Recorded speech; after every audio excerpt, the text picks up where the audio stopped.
You, John Fitzgerald Kennedy, do solemnly swear I, John Fitzgerald Kennedy, do solemnly swear that you will faithfully execute the office of President of the United States that I will faithfully execute the office of President of the United States and will, to the best of your ability, and will, to the best of my ability, preserve, protect, and defend the Constitution of the United States. preserve, protect, and defend the Constitution of the United States. So help you God. So help me God.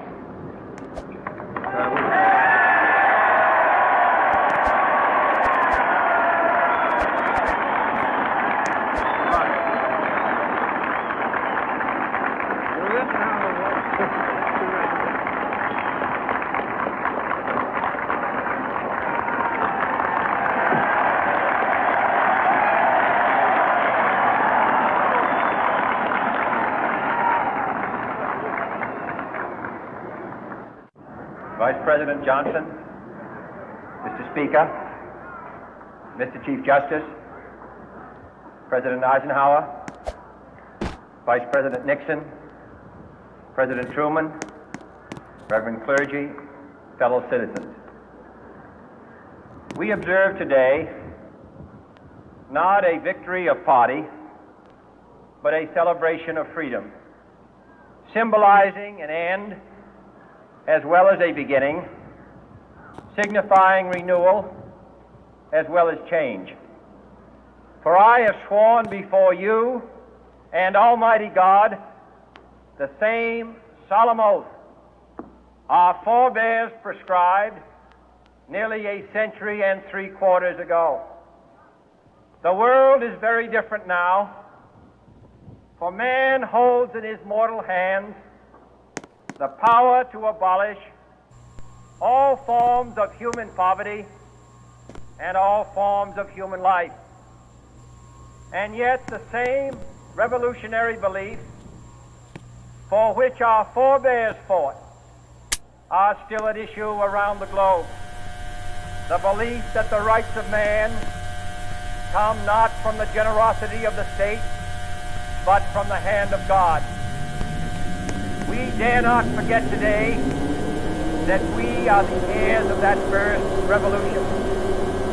Let the word go forth from this time and place to friend and foe alike that the torch has been passed to a new generation of Americans born in this century, tempered by war, disciplined by a hard and bitter peace, proud of our ancient heritage, and unwilling to witness or permit the slow undoing of those human rights to which this nation has always been committed and to which we are committed today at home and around the world.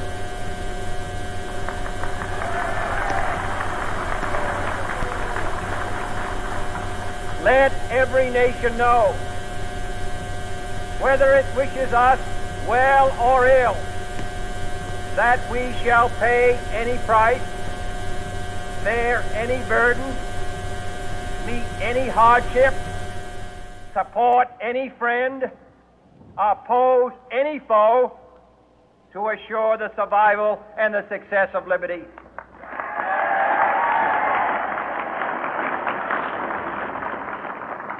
This much we pledge and more. To those old allies whose cultural and spiritual origins we share, we pledge the loyalty of faithful friends. United, there is little we cannot do in a host of cooperative ventures. Divided, there is little we can do, for we dare not meet a powerful challenge at odds and split asunder. To those new states whom we welcome to the ranks of the free, we pledge our word that one form of colonial control shall not have passed away merely to be replaced by a far more iron tyranny. We shall not always expect to find them supporting our view, but we shall always hope to find them strongly supporting their own freedom, and to remember that in the past, those who foolishly sought power by riding the back of the tiger ended up inside.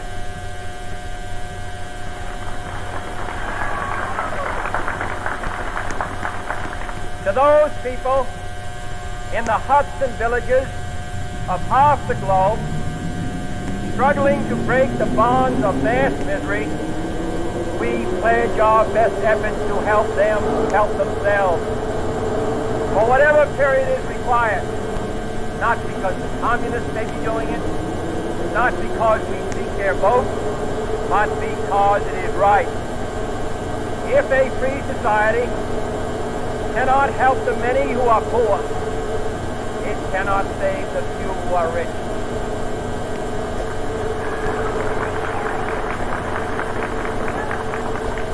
To our sister republics south of our border, we offer a special pledge to convert our good words into good deeds, in a new alliance for progress, to assist free men and free government in casting off the chains of poverty.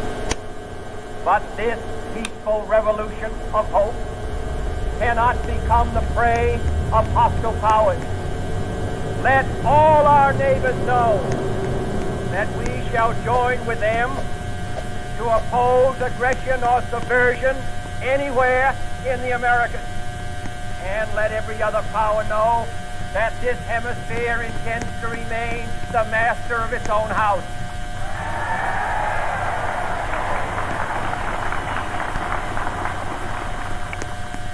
To that World Assembly of Sovereign States, the United Nations, our last best hope, in an age where the instruments of war have far outpaced the instruments of peace, we renew our pledge of support to prevent it from becoming merely a forum for invective, to strengthen its shield of the new and the weak, and to enlarge the area in which its grit may run.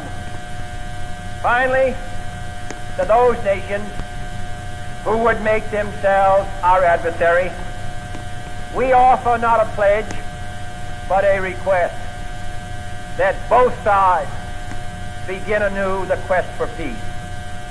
Before the dark powers of destruction, unleashed by science, engulf all humanity in planned or accidental self-destruction.